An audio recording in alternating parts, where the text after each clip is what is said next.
Golden State Media Concepts social media podcast. Time to hashtag everything. We talk about all the fun, crazy stories on social media. From Instagram to Facebook, Twitter to Tumblr, or probably even Friendster. Join us each week as we explore the quirky side of social media. It's the Golden State Media Concepts social media podcast. It's simple, such a sad song. The one that we rely on to get us.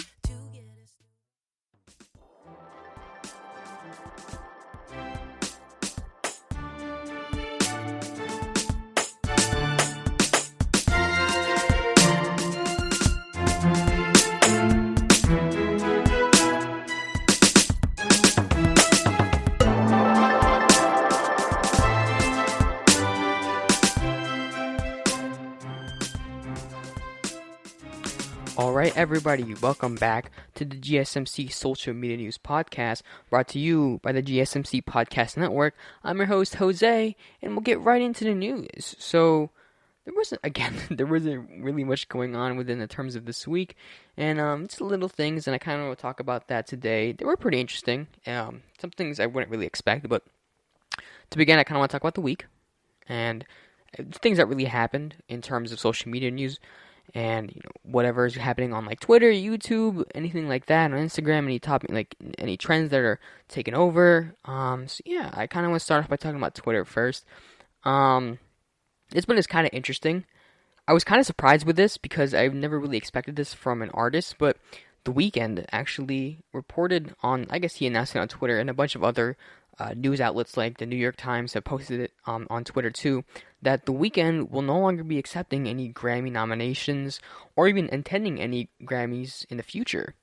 And I think because of the reason for this is because of how this year he was sort of gypped out, or he was kind of stolen out of his Grammys, and a lot of people, a lot of supporters, and even a lot of celebrities and other artists have even believed that the Weeknd was gonna win some of his Grammys or his nominations, but he didn't win any this year, and he believed it to be unfair, and there were some sort of secret committees that were, messing around with the Grammys, and I forgot what the word is when you're messing from the inside, but yeah, he felt as if it was a bit unfair, and I see where he comes with that, where the Grammys is a very sort of prestigious what's that called? Awards ceremony. Top of the top of artists are on there, and with him not being, well, he was nominated, but him not winning really anything, kind of, it shows how it could be rigged. And The Weeknd is no longer going to be attending or associating with the Grammys, and that's really interesting because to me, and I believe to other people too, he is one of the top artists right now, or I believe of all time, at least within this decade, just because of how much he's influenced the music industry and how much, his songs have been on top of the charts, Blinding Lights, and when he first came out, like Can't Feel My Face, like all of those things have always been on top of the charts, always been played on the radio, and he still hasn't won a Grammy for any of that. And he felt like he was kind of stolen from that, and that's totally fair. And another interesting thing that was reported on Twitter is that Netflix this is actually kind of funny, but Netflix is reporting or creating a documentary on the last Blockbuster. Now, if you've been keeping up with what's been going on with Blockbuster, I don't expect you to, because Blockbuster is kind of it's been over for a couple years now. And Netflix, you know that Netflix is what killed Blockbuster and what really ended the whole business itself. And it's kind of funny that Netflix is doing a whole documentary on a whole business or whole company that they just wiped out from this earth. And I'm definitely gonna be checking it out just to see what their opinion is on it. Like, is it gonna be is Netflix gonna be saying we're the ones that ended Blockbuster, or is it just going to be like a third person talking about how Netflix did? So I want to see what perspective they're going to be talking about on that. And it, again, is really funny, and some people are making memes out of it, and people are making jokes about it's just really weird how they're the ones that ended Blockbuster, and they're still going to be making the documentary based on that, which is really interesting for for Netflix to do. But, Netflix has a lot of other weird ideas when it comes to shows, so this is really no surprise to me. And I am excited for it to come out just to see the perspective that comes out of that. Next up, it's the Meghan Markle sort of controversy is still taking over this whole social media stuff, and it's becoming a very prominent thing once you open up a social media app.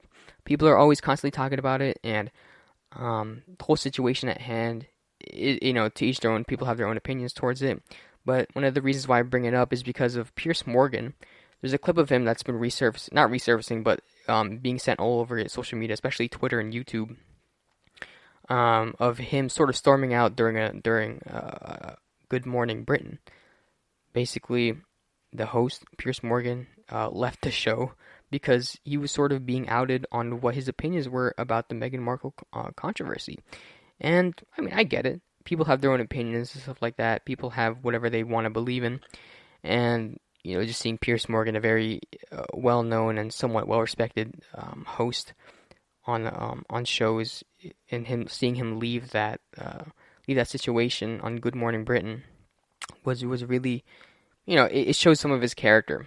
And again, I don't really know much about him just because I don't watch Good Morning Britain or anything like that. But I've seen him in a couple of public shows and whatnot. And yeah, definitely check out the clip of him storming out because. Yeah, he's like, oh, that's it. I'm done. I'm leaving, and he just leaves the show. And I'm not sure if it was live or not, but they were having a discussion about the whole Meghan Markle controversy and whole situation that's happening at the royal family. And yep, yeah, Piers Morgan just didn't want any of it, and he sort of just left. And yeah, it's really interesting to see because as a person who doesn't really know him that well, it still shows a little bit of his character and what type of person he is. And again, I have no opinions, no bad things to say about Piers Morgan just because I don't know who he is. But again, like I said, it definitely shows what type of person he is. And yeah, that's really it for Piers Morgan and the whole Meghan Markle thing. The whole controversy and the whole situation, it's been happening for quite a long time. I didn't really talk about it within the past couple episodes just because it wasn't. It's quite big news, but there wasn't really anything rising from it. It's more of the same talk from same people and people making the same comments. So again, there really wasn't much. I usually have to talk about like some short things or quick things that have been said, but the whole situation with Meghan Markle and the royal family it's definitely still trending all over, especially Twitter. Twitter is a big place to find a lot of like news. And stuff like that. So yeah, Meghan Markle controversy, it's all over social media. In terms of YouTube, on the trending page, it's an interesting thing that I found actually. Where a couple weeks ago I talked about how BTS and K-pop is dominating the trending page, but there's also another thing, which is gaming. Gaming is taking over, or not really taking over, but dominating a lot of spots in the top, I guess, like 30.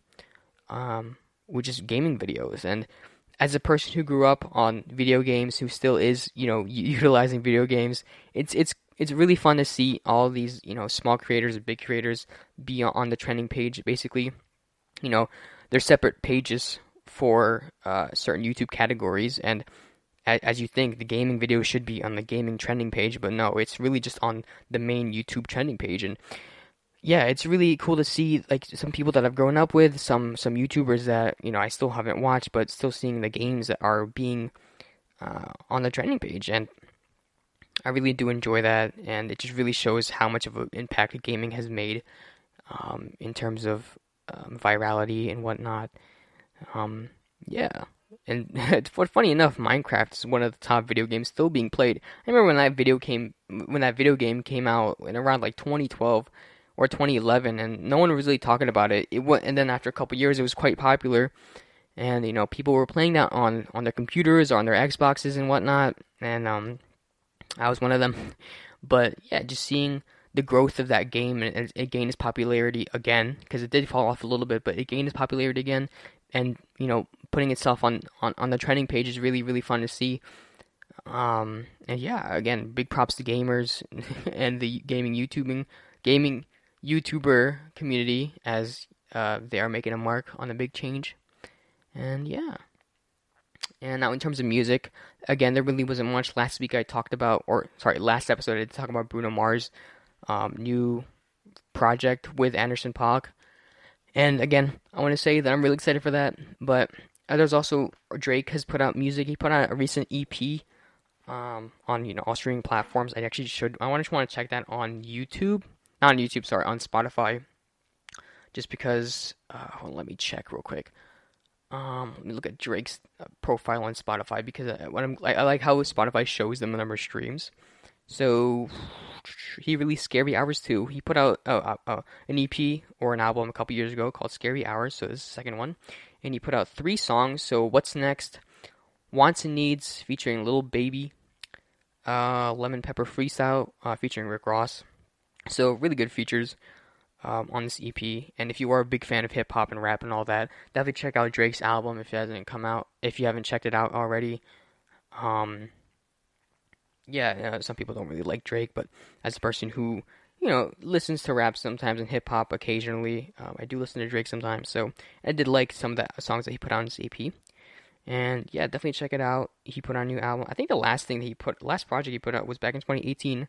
Yeah, with Scorpion. And yeah, people are very 50-50 with Drake, I'll tell you that. But for the song What's Next on that EP, that says here it's got 26 million streams already on Spotify. Wants Needs featuring Lil Baby has 22 million streams. And I'm not sure what the third one does with Rick Ross, but nonetheless, Drake is always putting up numbers. He always has supporters and fans that always listen to his music, so never runs out of that. And yeah, I think that's really it for trending this week. Again, there wasn't much going on. I say this every time, every episode, but I feel like there wasn't really much going on. No big memes, no big trends coming out in terms of news, and that's fine. Again, like as social media is like that, there's days where it's just clouded with memes and people saying various things. And there's weeks of that, but then next month there's gonna be nothing. It's gonna be dry, like the Sahara Desert. It's gonna be quite dry. So hopefully soon there's gonna be more stuff coming out.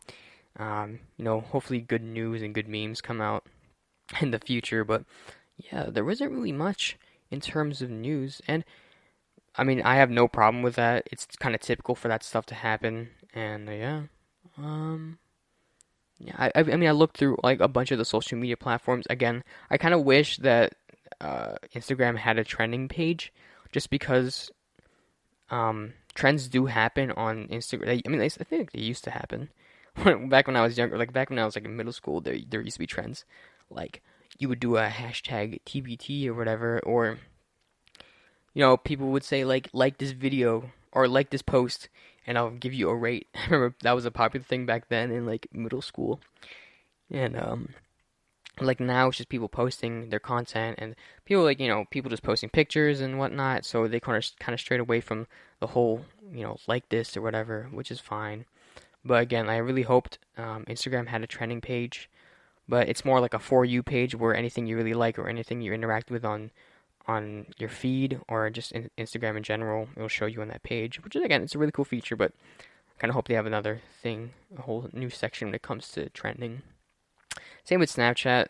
Then again, like Snapchat's more communication based piece of social media rather than like I don't know what it's like, rather than like something like Instagram where you can like post stuff. The primary function is to post. But yeah. But I kind of wish Snapchat has some sort of trending page or whatever. I know TikTok does. There wasn't really much of the same thing as last week, where people have the same hashtags, same trends and whatnot. And I'm kind of really glad that TikTok has a trending page, because it's something else I can report on. But again, there really wasn't really much this week. So in terms of this week's or today's episodes, like influencer of the Friday, I guess. I want to talk about someone who's a really interesting character, because they've had a lot of ups and downs on YouTube. And now I'm focusing a lot on YouTubers, but yeah, I definitely want to talk about the one and only Logan Paul. So you may or not have heard this name before, but in my next segment, I'm going to talk about him a little bit more to educate you on who he really is. But first, we are actually going to take a quick break. You want to be healthier, yet you just don't know what to do. All these shows telling you this and that, but nothing seems to work. Well, listen close. Golden State Media Concepts has got something great for you. The Health and Wellness Podcast dedicated to workout trends, healthy eating habits, diet, and everything about healthy living. Join us in our banters as we help you not just live life to the fullest, but live it to the healthiest.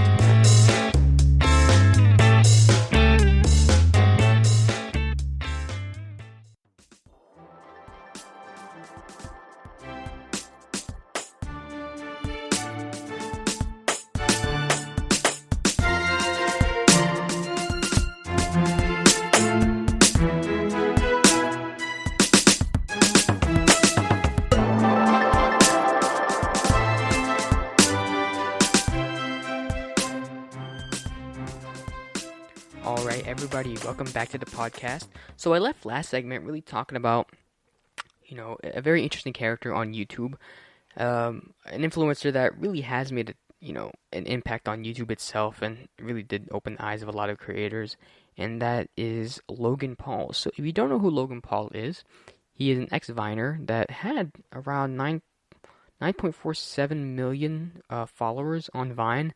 Then, of course, Vine had died off after that, and he moved on to YouTube. So his whole branding, his whole sort of shtick is revolved around like goofy comedy, sort of silly like punchline stuff, and he's gained a large following with that, and a lot of people resonate with him, and a lot of his fans are actually in the younger side. It's more on like the kids and 13-year-olds to around like 10-year-old, anything who finds like the slapstick comedy funny.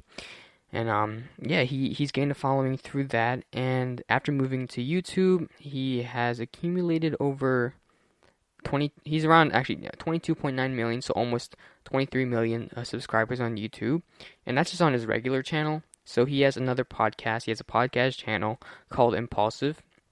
Just kind of get it, Impulsive. Yeah, and that's reached around 2.7 million subscribers. So definitely a lot less than his main one, but nonetheless, 2 million subscribers is still a lot of people. So and I kind of want to run down of what his career was sort of like. So after leaving Vine and having to transfer to YouTube, he still carried those subscribers or those followers to YouTube, and he began to make daily vlogs and just regular fun comedy videos that no one really hated on him. He was just like another YouTuber, another Vine star turned YouTuber, and no one really batted an eye when he started making content. Of course, there were some haters that didn't really find him funny, but whatever, like that didn't really matter to him. So he still continued making daily vlogs until around 2018, right before New Year, so right before 2019. Or no, right at, yeah. So no, it's January of 2018. So yeah, before the New Year 2018, he made a video of him in Japan, and one of the biggest attractions in Japan, or one of the most famous commonplace in Japan, is the suicide forest. And of course, there's many tragic stories revolving around that whole forest, and unfortunately, there have been a lot of losses in that area. And Logan Paul decided to make a video visiting the forest and recording a video on his experiences there. So he went to Japan, made the video, and was walking through the forest with a couple of his friends and a couple of people that were like in his sort of crew. And unfortunately, he did something that was quite unforgiving and is very, very inappropriate. Now, if you were in a forest like that, you're bound to find something, and I'll let you connect the dots, because of course I don't want to explain it, but you can connect the dots in that story. And Logan Paul did something which was really unforgiving. He recorded something very inappropriate, and after that video was put out, he received a lot of backlash and a lot of hate, and he even put out an apology video after, I believe, January 2nd, so shortly after the New Year, and of him apologizing for his actions and him saying that what he did was wrong, and he wasn't thinking through his actions and whatnot, and he just sort of just did it without without thought, and he apologized for that. But that video has a lot of, still people did not like take that very well. Like people still did not agree with his apology video because what he did, and I agree like 100%, what he did was very wrong. And if you do want to know more about this, like the whole topic itself, do some research on it. Look up, Logan Paul and what his career was in the past, because it once you read it, you get a better understanding of the intensity of the situation. And yeah, and he released an apology video right afterwards. But that video has 2.5 million dislikes, and a lot of people did not agree with that, and a lot of people did not accept his apology just because of how intense it was. And and that's fair. That's really understanding of a lot of the supporters, or a lot of the fans that he used to have. What he did was very insensitive, and people have experienced in some sort of way that whole mental awareness sort of situation and the mental health problem. So him recording that, it was disturbing, because in parts of the video when he was in the forest, he was sort of laughing and making jokes throughout, even after the experience. He was making jokes and laughing and cracking jokes, and guys don't he was saying people don't go there, but in more of a joking way. He wasn't really taking it seriously. He told people don't go part of that forest, but he was making making jokes. He was laughing in the middle of his senses. So it's still perceived as insensitive. Although he was trying to warn people not to go to that one part of the woods, it was still insensitive for him to do that. In terms of laughing, he didn't seem very serious. And yeah, he received a lot of hate, and the big YouTubers were commenting on it. Like PewDiePie, I'm pretty sure, even made a video. The person who I talked about last episode in terms of influencers, and yeah, people were making videos regarding him and about how his actions weren't right, and they're kind of disowning him disowning him in the YouTube community. No one really wanted to associate with him anymore, and yeah, that was a lot of people believed that Logan Paul's career was over. He reached millions of subscribers, and that was it. Ever since that video he posted from Japan, it was over. No apology could have fixed it. And afterwards, he did take a hiatus in terms of posting content on YouTube. He stopped for a little bit. I think a couple months after, he started posting vlogs again. And what's interesting was that as he continued to make videos, they were more mature, not in a bad way or an appropriate way, but it was more. He wasn't trying to perceive as goofy as much. He still is he's still trying to show himself as goofy and funny, but it was more serious in some videos. He wasn't really trying to he just wasn't trying to appeal to the younger demographic, and it was quite obvious because he knew what he posted was definitely not meant for little kids. And I guess he sort of had a reset where oh, I'm not supposed to be showing these to little kids. And yeah, he started continuing to make videos, and he was slowly, making some sort of fans back. He was putting his name back out there, getting more involved with making content. And as he continued, his name sort of started to go away. People weren't really mentioning the whole suicide forest whole situation, and he was quote unquote starting to get his career back. And another YouTuber, KSI, he's a YouTube. He initially started as a gaming YouTuber, but then quickly moved on to boxing as he found a new passion for that, and he started getting into the boxing scene. And at the end of one of his fights with another YouTuber, he called out Logan Paul, and he wanted to fight him because of everything that happened. He needs to be beat up for what he did. He needs to get in the ring with me. He needs to fight. And then so KSI and Logan Paul had their boxing match, and it was a tie. It was a draw. It ended up with the result of a draw, and I'm someone who likes to watch boxing. It's one of my favorite sports to watch, and I wasn't able to watch that fight, but kind of wish I saw it, but just to see what people's reactions were. But a lot of people were siding with KSI because they didn't like what Logan Paul did, and this was a time where he was still getting hate for what he did, and still a lot of people weren't siding with Logan, and people just wanted his career to end at that point because of what he did. And yeah, KSI and Logan Paul ended up having a draw. And a couple years later, in 2019, they had a rematch, and KSI did win. And so that was a lot of fans were happy with that result, just because although by 2019 his career was sort of coming back, there was still a lot of hate he was still receiving. So after getting that win for KSI, a lot of people who were hating on Logan Paul were really satisfied with that. And Logan Paul honestly credits KSI a lot to helping build his career back and help us put his name back out there. That wasn't KSI's intent, but that's sort of what kind of happened. There was a lot of press involving fights, and people were saying, Logan Paul's name was all over social media. He was very popular, and a lot of people were getting involved with his name. And yeah, he credits KSI to helping bring his career back.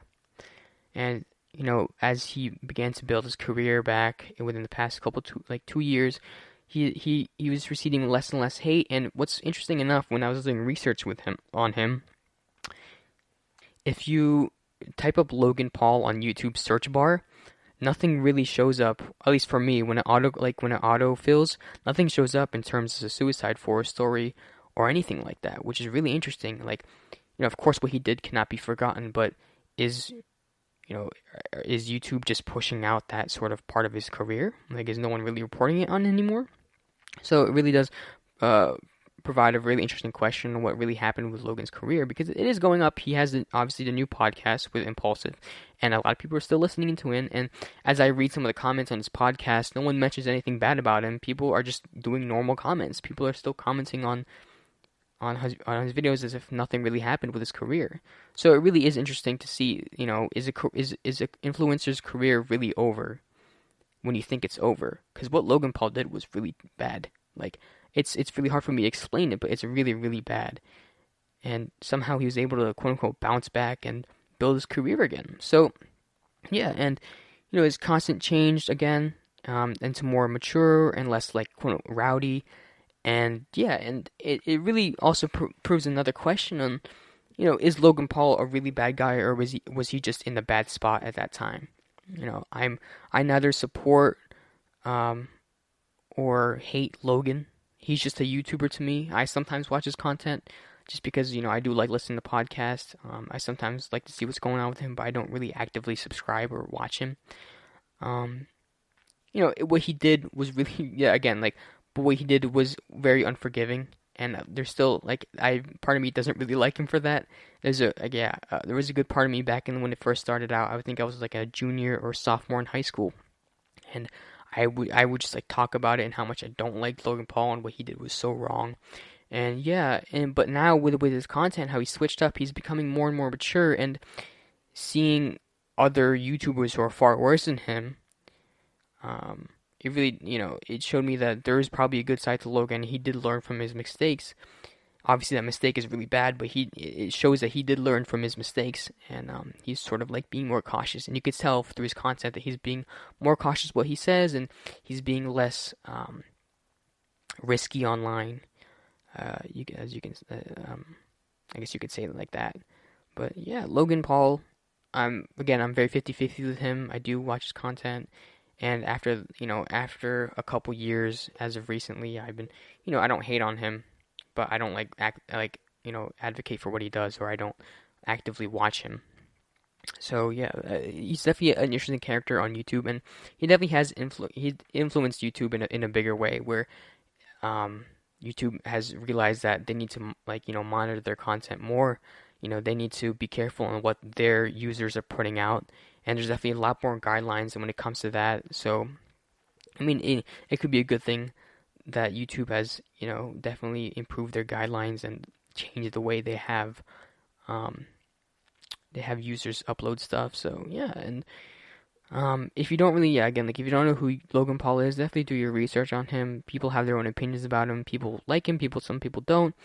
And he's a very interesting character because he's sort of gone through an arc throughout his journey on YouTube. It was more, it started off as, very up. He was always on a trending page. He had a lot of fans. He had a lot of people talking about his videos because he was crazy. He was rowdy. He had a very big personality, and a lot of people did like him for that. And I honestly, as a person who's isn't really involved with Logan Paul, I respect that.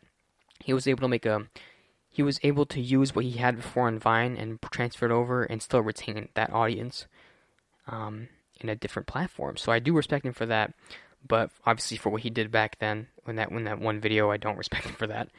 But yeah, again, definitely check out Logan Paul if you're interested in what he is, or what he does, and especially with his family. He has a brother too, Jake Paul, which I could talk about in a future episode, just because he's also a very interesting character, and right now he's not at a good spot, because he is receiving a lot of hate. But yeah, that's Logan Paul, and that's like a very short explanation of what he is as an influencer. But he has made his mark on the internet, whether it be good or bad. But he is a name that you will hear for a long time. And fun fact, he was supposed to. I think he's gonna be fighting Floyd Mayweather, because he is he's gonna be fighting Floyd Mayweather, one of the biggest boxers in the world. And I get a YouTuber, which that can be for a whole nother conversation. But yeah, and I kind of want to, in my next segment. This is a really there's a lot of YouTube based episode, because YouTube is a very big platform. But my next segment, I really want to talk about a trend that's been happening. It hasn't really died out, but it's a trend that a lot of YouTubers are basing their channel around, which is a mukbang. Now, if you don't know what a mukbang is, I'm going to explain it in my next segment. But before I do that, I will be taking a quick. We will be taking a quick break, and I will see you all in the next segment. Tired of searching the vast jungle of podcasts? Now listen close and hear this out. There's a podcast network that covers just about everything that you've been searching. Hey! The Golden State Media Concepts Podcast Network is here. Nothing less than a podcast bliss with endless hours of podcast coverage. From news, sports, music, fashion, cooking, entertainment, fantasy, football, and so much more. So stop lurking around and go straight out to the Golden State Media Concepts Podcast Network. Guaranteed to fill that podcast itch. Whatever it may be. Visit us at www.gsmcpodcast.com. Follow us on Facebook and Twitter, and download us on iTunes, SoundCloud, and Google Play.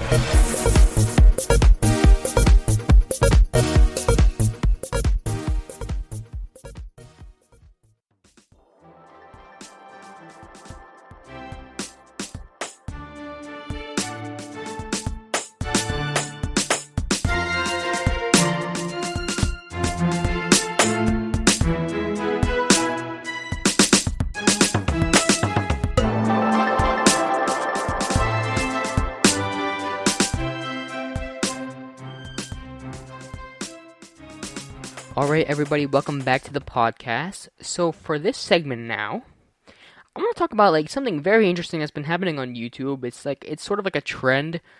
Of course, not everyone does it, but a lot of YouTube channels are based their content around this thing, and they're mukbangs. So at first, for the longest time, I didn't know what mukbangs were. It was really it was just baffling to me when I first found out what they were, because what is this? What's the whole point of this? But as it continued on, and as I learned more about the whole genre of mukbangs, it made sense to me. And if you don't know what mukbangs are, they're basically segments or videos of people eating large amounts of food. So people can have a Chinese food mukbang, where they would have around 30-minute video of them eating a bunch of Chinese food, or it could be McDonald's, or buying 500 chicken nuggets from McDonald's mukbang. And it's a very interesting concept, and it's something that it's wild enough that it makes sense to be a popular trend. I don't know if it's a trend, but it's definitely a category of something on YouTube. And I kind of want to talk about, the complexity of mukbangs and what really makes them tick for people. What makes them, why are they appealing to a wider audience? And I guess one of them, why do people like them so much? So I feel like the first reason why someone really likes them so much is they can live vicariously through someone else's life. So it's very similar to why a lot of people like to watch Casey Neistat or David Dobrik's vlogs. Their vlogs show a whole different life than their audience, and then shows their vlogs show a life of full of events or partying or doing something creative, like Casey Neistat lived in New York, and a lot of people live for that. Like people love the city, and one of the ways that a fan can sort of live in quote unquote live in New York is through watching Casey Neistat's video. And the same thing with David Dobrik.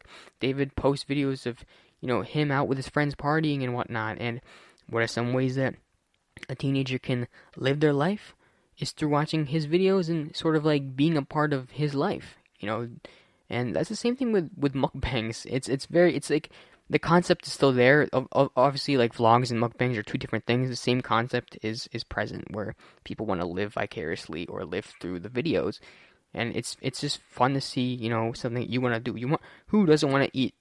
This is funny, but like who doesn't want to eat a bunch of food and just sit around and make a video all day? It's really interesting, and I think it's one of the reasons why a lot of people resonate with that sort of content. I think another reason why it sort of resonates with a lot of people is that a lot of these channels are based primarily on making others feel comfortable with eating. So of course there are people who are uncomfortable sometimes with eating food, or they are in a place in their lives where eating is not a priority. This more resonates with mental health and certain disorders, and thankfully there are mukbang channels or food channels that sort of gravitate towards that content of making others feel comfortable. And I've seen this definitely on TikTok also, where the video is like, here, let's eat together, because sometimes people feel uncomfortable to eat alone. So some of these content creators base their content on, let's eat together, let's have this food together, so you're not eating alone. And I really, really I am very thankful to have seen some of that content, because it is truly heartwarming. Certain eating disorders are very glossed upon when it comes to social media, and it's nice seeing all these content creators sort of get involved and help their audience become more comfortable with something that is a very common thing in everybody's lives. And again, I'm very thankful to have seen that, and I encourage different content creators to become more aware of problems like that, and that's why it resonates with a lot of people, and that's why a lot of people like to watch certain mukbangs. It's to become more comfortable with eating, and and again, it's great to see that there are content creators that actually care about their audience. So yeah, it's very, very, very good. I think overall another reason is just interesting to watch. Sometimes, like I think, especially what I've seen on TikTok or clips of videos from YouTube, is that someone, like, there's some channels are based off like challenges when it comes to eating. Like like a dainty person, like a small person can just like, who doesn't look like they can eat like 30 pounds of food in one day, but they can come in to like a restaurant, order the biggest meal, and then eat it within 20 minutes. Like I know some restaurants have that challenge where like you have to eat a 5-pound steak in 20 minutes. And and it's really interesting to see like where does the food all go, or like how fast can it eat this certain food thing. And then having that content is just overall just very, very, very interesting to see. And I guess it also just resonates with a lot of people because from these mukbangs, this is also like a one-on-one conversation with the audience. So it's more than just like sitting down, having a camera propped up, and just eating the whole time. Often people do it with other people. People have conversations. It's basically, honestly, I sometimes think like a podcast, but with food. And honestly, I should probably coin that term, because that's how I see what mukbangs are. It's just a one-on-one conversation with either one person and someone else, or with just someone with a camera, and overall conversations come aflow. And it's very simple thing, but it also is very, very entertaining when it comes to that. And that sort of conversation aspect does attract a lot of people when making content. And I think that's one of the main reasons why a lot of people like mukbangs, just how like it can be very, very simple, but there's some sort of complexity on reasons why people like to follow it. I think the last thing I wrote down is like, a lot of people do like to, like, in general, like food. Whether it be like a normal person, a connoisseur, just seeing food sometimes, like you ever see those commercials with food and it just makes your mouth water. It's it's just interesting watching other people eat food, I guess. I personally have never done a mukbang. I've seen a couple videos, but that's not really my type of content. I like to see, like, I prefer just, like, shorter videos, but because mukbangs can go on for like 30 to 40 minute long videos. Again, it's basically like a podcast. But yeah, it's a fairly new trend. I don't want to say it's like a full on trend because not everyone participates on it, but it's a fairly new form of content.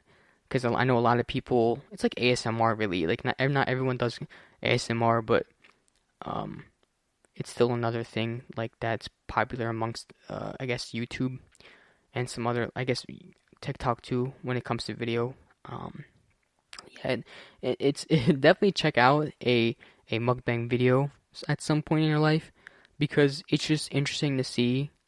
I honestly, I say that phrase a lot, like interesting or interesting to see, but it is. There's a lot of interesting things in this world, and having that mukbang thing is just fun to watch sometimes, and sometimes some of your favorite creators even do it. David Dobrik did one with Josh Peck. Yeah, you remember Josh Peck from Drake and Josh? Yeah, he did one with David Dobrik, and just having that mukbang thing it's really cool, and I definitely it's the type of content I should definitely try watching more, just because I often gloss over it when I'm scrolling through YouTube. I'm not sure why, but I don't want to sit down and watch a 20-minute video of someone eating sometimes. But I've heard conversations can go really well, and I know there's a bunch of other separate content creators that base their content primarily on just mukbangs, and props to them for being able to do that, because I'm not sure, like, I don't know how you're able to do that, like, regularly, not in like a bad way, but like, it's how can you not get tired of McDonald's for like 3 weeks or something like that? Like, I for sure would. So big props to them for that. And I'm also like, it really just shows how you can make a living out of just really anything. I'm not trying to bash on mukbang videos or that whole concept itself, but yeah, it really does show how you're able to do what you really like to do and make a job out of it. Like I've mentioned this in previous podcasts before, but you're able to do what you really want to as long as you put your mind to it. Like, especially, like, say, for example, gaming videos. No one really thought of that playing video games can make you a whole career out of it, but there's people who have won tournaments and won millions of dollars. And I feel like that one kid that won $1 million from playing Fortnite in a tournament. That's absolutely crazy. Fun fact, that kid, like, apparently that kid is like, he lives in a town right next to me. Went to like the school that's like close to mine.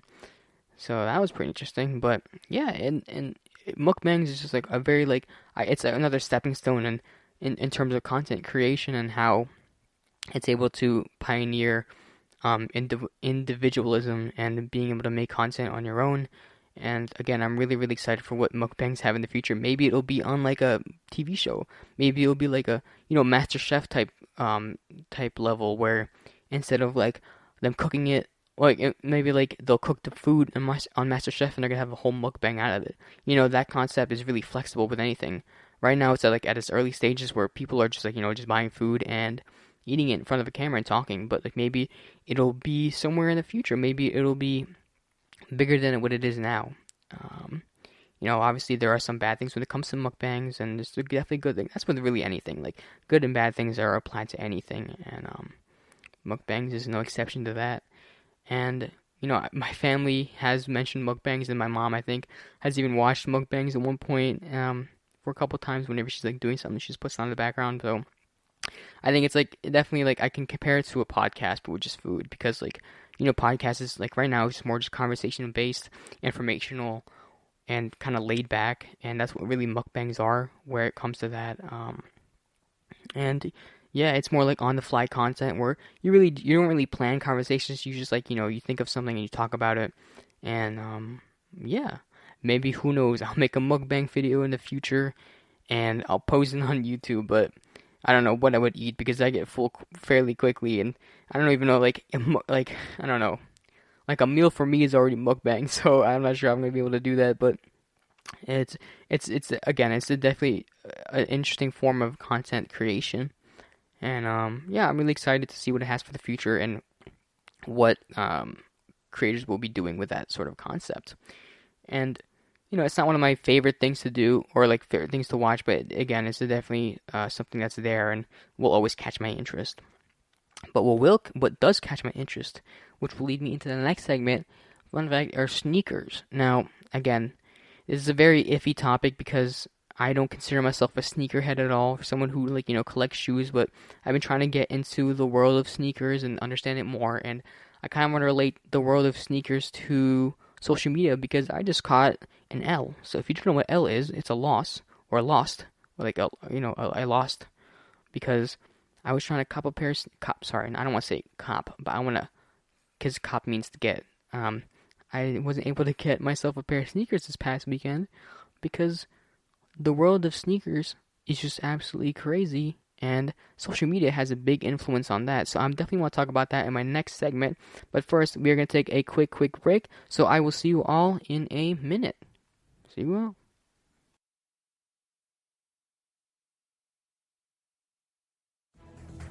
Want to find out what movies to go see? Then check out the GSMC Movie Podcast. It's your ticket to the latest movies, whether it's a new blockbuster event, romantic, comedy, or action flick. This show has got it all covered. They talk some what to go see now. Don't bother. What's hot on Netflix and everything in between. That's GSMCpodcast.com/movie-podcast. When it's all about the movies, it has to be this new show. Don't forget to like them on Facebook and follow them on Twitter. Visit GSMCpodcast.com for more info.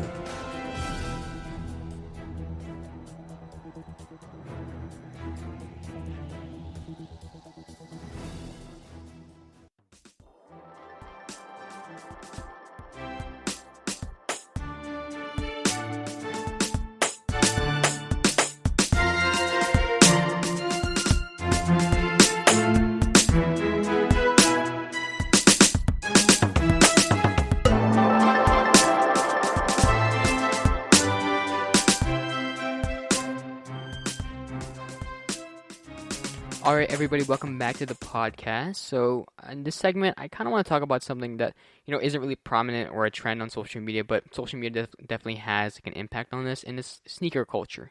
Now, as a person who is trying to become part of it, start collecting shoes and whatnot, become more involved, it's like, someone who loves cars. They know a lot about cars and whatnot, and they're sort of involved in that whole world, but for me, I kind of would get more involved in the sneaker culture, and social media definitely has a big, has a big influence, heavy influence on that. So I want to talk about my experiences on that. So first off, recently I was trying to buy a pair of Air Jordan 1s, the University Blue, and they were at $170, so quite a hefty price for a pair of sneakers. So $170, but my birthday's coming up, so I'm like, my parents, I'm like, hey guys, can you get me this for my birthday? And they were like, yeah, sure, whatnot. And then we tried getting it through the Nike app, and worst comes to worst, I don't get them. They sell out within less than a minute. Now, I've had the same experiences with trying to get my brother the new PlayStation 5 for Christmas back then when it first came out. And we've had so many unlucky things where we're like sitting on Walmart's website just waiting, just refreshing the page, just waiting and to click add to cart. Every single time we could not get one because it would sell out within 10 seconds, like so quick. And that's what happened to me when it comes to trying to purchase sneakers. It sold out within like a minute, and I was not able to get my size, and I was kind of upset because, I was really excited to get those shoes, and then, my birthday's coming around, but, whatever. Then I look, 10 minutes later, I look on a reselling website, it's called GOAT, and I see that they're being resold, and I'm like, cool. Then I realized they're at $500 now, $500 for resale, and I was like, oh, maybe I shouldn't get these shoes. Maybe I shouldn't purchase them for $500 because they're just a pair of shoes, and I'm probably going to ruin them within like the first month.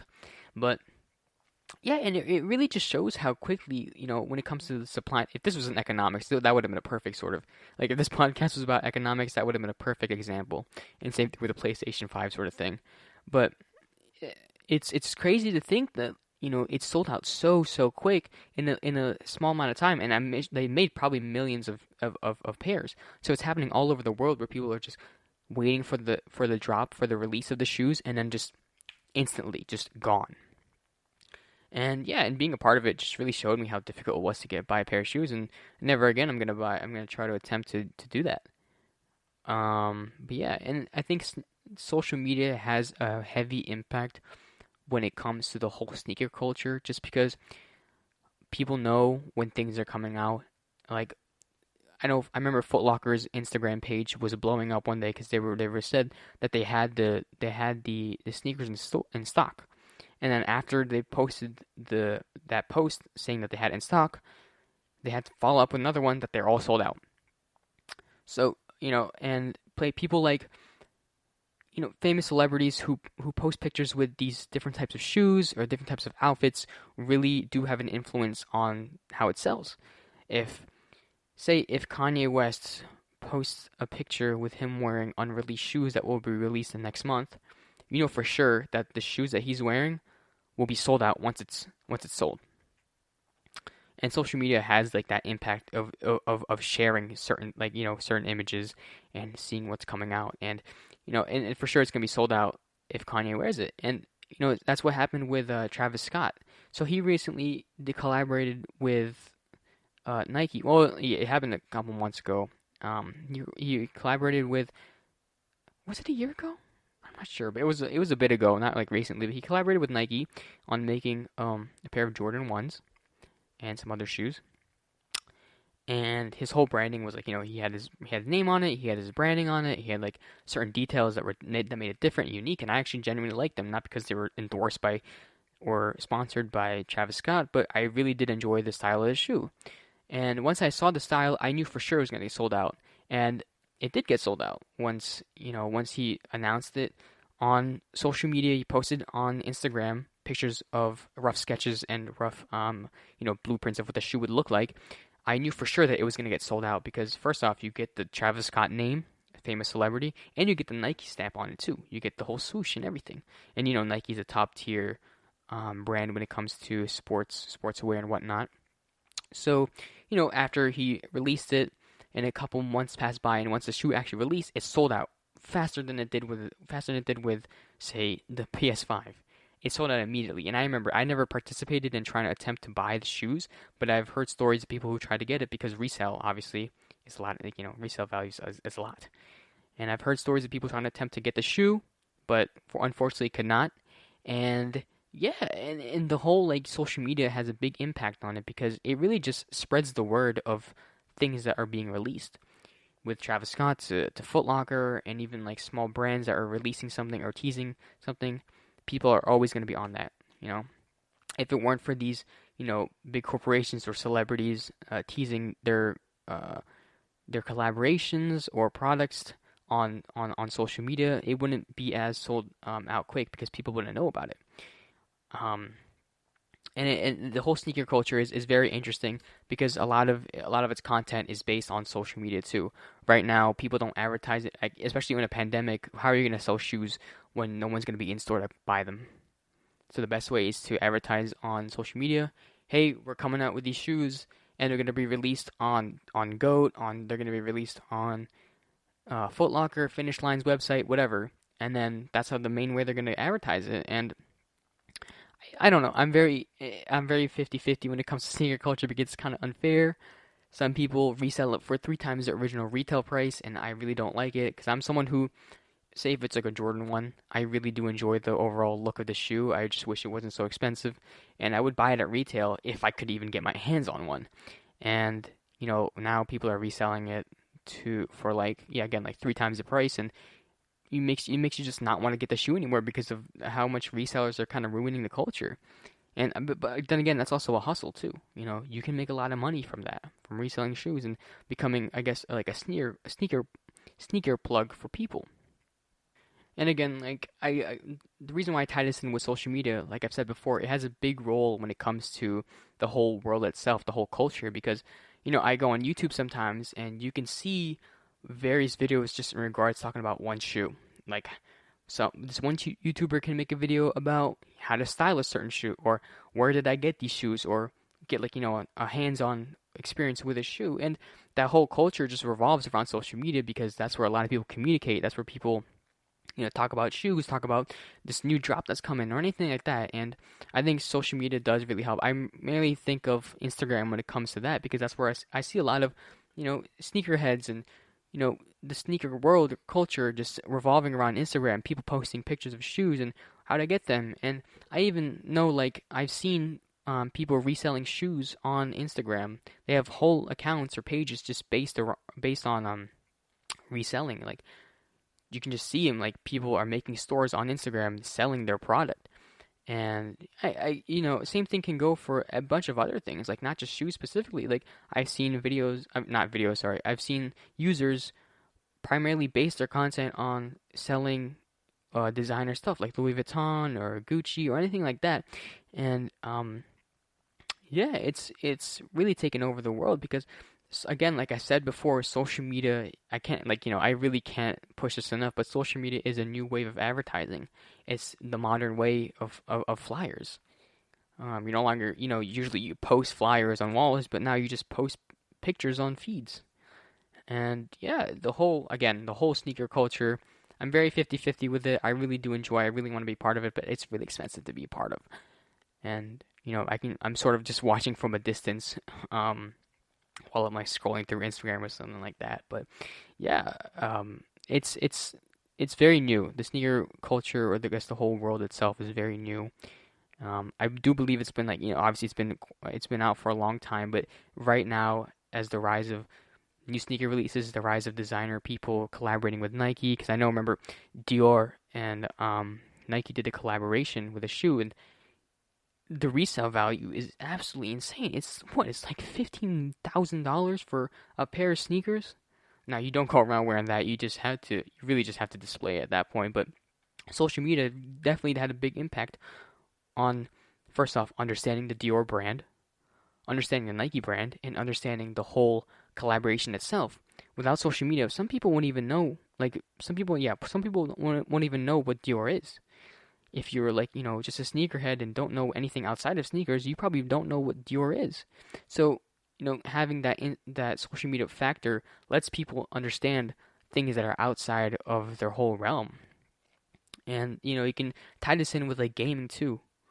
Gaming, famous, gamers or influencers in terms of gaming have collaborated with several other brands and stuff like that. And, it's just interesting. It's just crazy to see all this stuff happen. I remember Travis Scott did a collaboration with McDonald's. He had this was fairly recent. This was a little bit 6 months, half a year ago, where he did a collaboration with McDonald's, where he had the Travis Scott burger. People called it the Travi Patty. It's kind of funny, and there was just people were hyping that up too. If I remember, McDonald's workers during that time had a special T-shirt where it was his Travis Scott's logo on McDonald's T-shirt, and people blew that up all over social media. People were taking pictures all over Instagram, posting what the shirt looked like, and eventually workers would resell the work shirt that they got for hundreds of dollars. And I mean, again, it's crazy just to think that a simple Gildan T-shirt with a McDonald's arc on it could be selling for a lot of money. So, people involved in social media, like celebrities, hyping all their stuff up, really does have an effect on the whole market itself and the whole culture itself. Social media, again, I keep saying this in the segment, but social media plays a massive, massive, massive role when it comes to hype stuff, when it comes to spreading the word, and just getting to know, everything in general about the whole community itself. And it really is interesting to see the interactions that can happen between users and people, and how people can get mad. There's a lot of trends and memes happening within the whole sneaker culture. For example, I don't know how to explain this, but Jordan has 3 types of shoes. The Jordan 1 is a low, so it's a low top. Mid, so it's a mid top, so it's goes right where your ankle bone is, and then the Jordan 1 high, which goes above your ankles. And people make memes all the time just bashing on mids because they're ugly, I guess. I don't really know. I don't care. Their shoes are shoes, but people hate on that. People make memes on how mids are ugly and you can only get lows or highs. And honestly, I look at the like the prices on mids compared to highs, and mids are significantly cheaper than highs. And the reason why is because no one wants to buy mids.